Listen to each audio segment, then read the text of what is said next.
اعوذ باللہ من الشیطان الرجیم بسم اللہ الرحمن الرحیم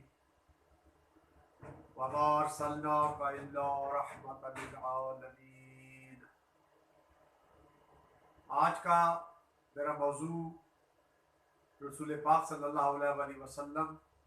پیغمبر اسلام اور آفاقی رسالت کے مالک ہیں، اس کے بارے میں، کیونکہ یہ جو ہفتہ ہمارا وقت عبادت چل رہا ہے، مسلمانوں کے مختلف مکاتب فکر میں 12 ربیع الاول اور 17 ربیع الاول کے مطابق رسول پاک صلی اللہ علیہ وآلہ وسلم کی ولادت باسعادت کی تاریخ پر مسلمان متفق ہیں، تو اس وجہ سے یہ ہفتہ عبادت منایا جاتا ہے تاکہ دونوں مکاتب فکر جو ہے وہ اس پر متفق ہیں۔ تو میں جس موضوع پر آج گفتگو کرنے کی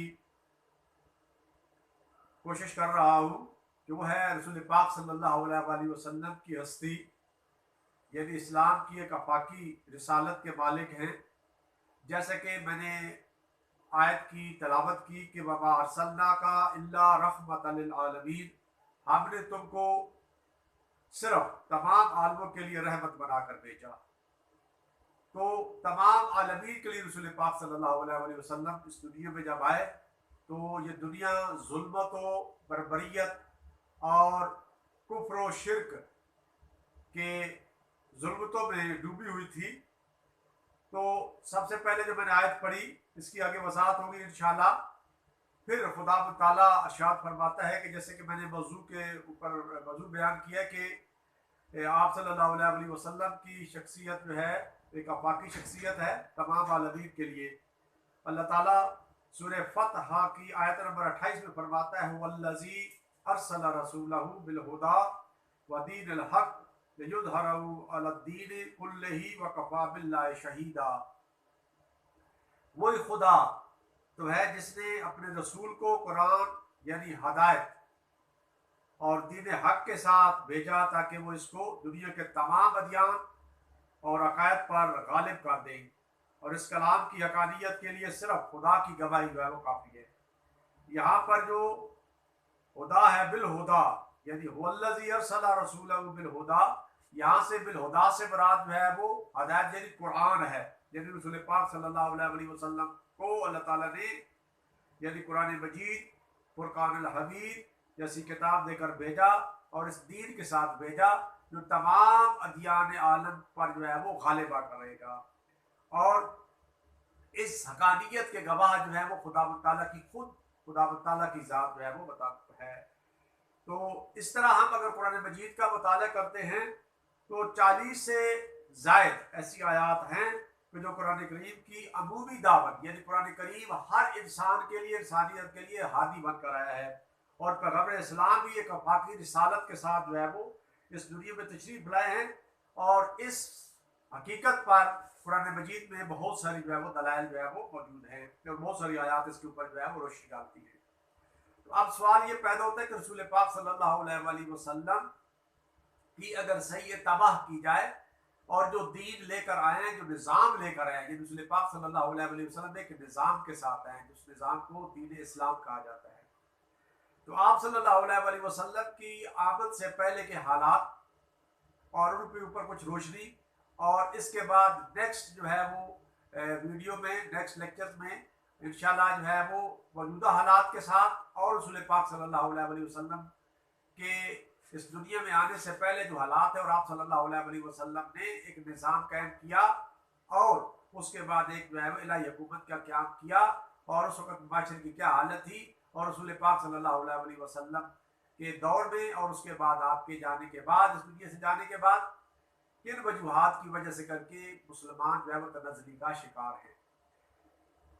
جس وقت آپ صلی اللہ علیہ وآلہ وسلم ظہور فرمائے تھے، یعنی آپ جب ولادت باسعادت اس دنیا میں جب آپ تشریف لائے تھے، اس وقت جہالت کا دورہ تھا،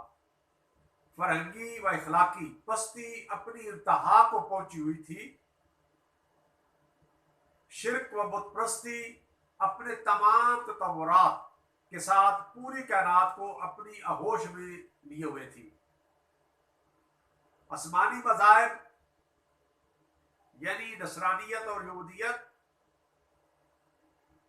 اگرچہ دنیا کے مختلف گوشوں میں تھے، لیکن امتداد زمانہ اور تغیر ماہیت کی وجہ سے یہ صرف اور یہ کہ راہبری کی جو ہے وہ قدر و قیمت جو ہے وہ کھو بیٹھے تھے، بلکہ ان کا بہتر نظام بھی جو تھا، یعنی جو نظام تورات، زبور اور انجیل کے مطابق تھا، حقیقی نظام، یعنی جو اللہ تعالیٰ نے نازل کیا تھا، جس میں انہوں نے تبدیلی کر دی، وہ نظام پستی و انحطاط کی منزل تک پہنچ چکا تھا، یعنی اس میں بھی جو ہے اس نظام کے اندر یعنی پستی آ چکی تھی، اور یہ امید ختم ہو چکی تھی کہ اس مردہ پیکر کے اندر کوئی روح پھونکی جا سکتی ہے اور اس کی سوکھی لوگوں میں دوبارہ خون کی روانی جو ہے وہ ممکن ہو سکتی ہے۔ اسی لیے اس دور کے جو وہ لوگ، کیونکہ نصرانیت میں بھی اور یہودیت میں بھی کچھ لوگ ایسے تھے کہ جو حقیقی اس مذہب پر، تورات، زبور، انجیل پر عمل پیرا ہونے والے تھے، عمل پیرا تھے، اس لیے ایسے حضرات کسی عظیم انقلاب کے منتظر تھے۔ یعنی خود ہم تاریخ میں پڑھتے ہیں کہ یہودی رسول پاک صلی اللہ علیہ وآلہ وسلم کی آمد کے منتظر تھے، جو کہ مدینہ کے باہر خیبر کے اندر جو ہے وہ مقیم تھے۔ کوئی آسمانی شخصیت آئے اور مخلوق کی ہدایت اور رہبری کے سنگین بوجھ کو اپنے مضبوط کندھوں پر اٹھائے۔ یعنی اب اس حالات کی سنگینی کو دیکھتے ہوئے وہ ایک نظریہ قائم کر چکے تھے کہ ایک ایسی ہستی آئے گی اور ایک ایسی ہستی آئے کہ جو مضبوط کندھوں کی مالک ہو، اور اس کو اس نظام پست سے بلند نظام تک پہنچائے، یعنی جو پستی، وہ نظام پستی کی حالت میں جا چکا تھا، اس کو بلند کر کے اور بلند نظام تک پہنچائے۔ ان حالات میں موعود نجات بخش، رحمت للعالمین، سید المرسلین، خاتم النبیین، حضرت محمد مصطفیٰ صلی اللہ علیہ وآلہ وسلم اس دنیا میں تشریف فرما ہوئے مکہ کی سرزمین میں، جو کہ اس وقت ایسی سرزمین تھی کہ جو جہل و جہالت اور بربریت، ظلم، تشدد اور اس کے بعد غیر انسانی رسومات کے اندھیروں میں ڈوبی ہوئی تھی۔ تو جب آپ صلی اللہ علیہ وآلہ وسلم تشریف لائے تو آپ صلی اللہ علیہ وآلہ وسلم ایک کائناتی رہبر و شعار توحید کے ساتھ سب سے پہلے آپ نے اپنی تبلیغ کا جو ہے وہ ابتدا کی۔ یعنی آپ کی زندگی کے جو پہلے مراحل تھے ان کے اوپر میں روشنی ڈالا۔ جب آپ صلی اللہ علیہ وآلہ وسلم نے رسالت کی تبلیغ کا کام شروع کیا تو ایک محدود دائرہ اور ایک ایسے معاشرے کے اندر آپ نے تبلیغ کا دائرہ فرمایا جس میں آپ نے اپنے خاندان کو منتخب کیا۔ تو رسول پاک صلی اللہ علیہ وآلہ وسلم کو جب دیکھتے ہیں کہ تبلیغ کی ابتدا ایک محدود دائرہ اور ایک ایسے معاشرے کے اندر فرمائی جس میں قبائلی سرشت تھی، یعنی وہ قبائل کی سرشت ان کے اندر موجود تھی اور بہت سختی کی حالت میں تھی، یعنی سخت تھی، اور موجودات میں بت کو مقدس ترین اور محبوب ترین چیز سمجھا جاتا تھا۔ یعنی ان کے اندر بت پرستی جو ہے ان کے خون میں رچ بچ گئی تھی، اور وہ معاشرہ جو ہے وہ قبولیت توحید پر کسی طرح بھی آمادہ ہی نہیں تھا۔ تو ایسے دور میں اسلام کے آداب و رسوم نہ صرف بت پرست معاشرے سے عظیم تھے، یعنی آپ صلی اللہ علیہ وآلہ وسلم جو نظام لے کر آئے تھے اس نظام کے آداب و رسوم جو ہے وہ بلکہ اس وقت کے تمام مذاہب کے آداب و رسومات سے جو ہے وہ بالا تر تھے۔ یعنی صرف یہ نہیں کہ وہاں پہ مشرکین کے اور اس کے بعد ان کے جو اصول تھے ان سے ہی بلند و بالا تھے اور اس کے بعد جو ہے وہ معاشرے کے لیے عظیم تھے، بلکہ تمام اس عالم کے آداب و رسومات سے جو رسول پاک صلی اللہ علیہ وآلہ وسلم نظام لے کر آئے تھے، جو آداب و معاشرت میں اور اس کے آداب و رسوم لے کر آئے تھے، وہ سب سے بالا تر تھے۔ آپ صلی اللہ علیہ وآلہ وسلم نے اندیش افکار کی اصلاح کا پروگرام اور خطاؤں اور انحرافات کی اصلاح کا پروگرام ایک جچے تلے اور اعلیٰ و کامل انداز سے شروع کیا. یعنی آپ ان تمام حالات کو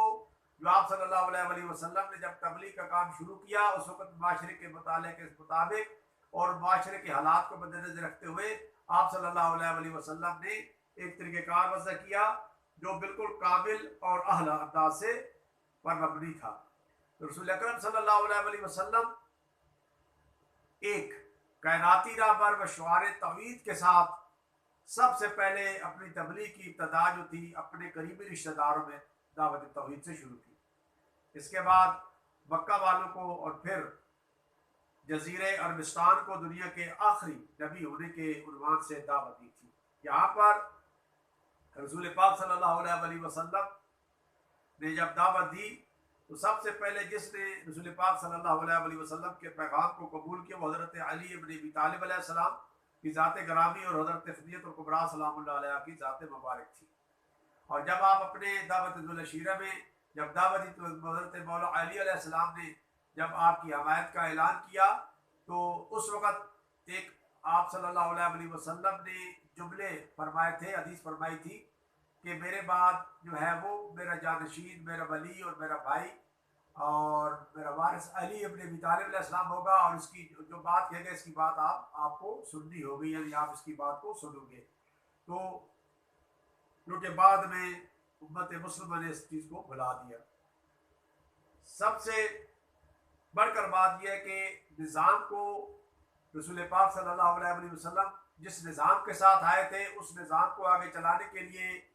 نفس رسول اور رسول کے علم کے وارث کی جو ہے وہ ضرورت تھی کہ جو اس نظام کو لے کر آگے چلتے. تو اس کے بعد رفتہ رفتہ لوگ جو ہے ایمان لاتے رہے. رسول اسلام صلی اللہ علیہ وسلم نے اپنی فوق العادہ قدرت راہبری سیاسی پختگی کے ساتھ انسان کے باطن کی سازندگی شروع کر دی. یعنی کوئی بھی راہبر ہو تو اس کے اندر یہ پختگی سیاسی پختگی کا ہونا بہت ضروری ہے, اور اہلیت اور قابلیت کا ہونا جو ہے وہ ازحد ضروری اور بنیادی چیز ہے.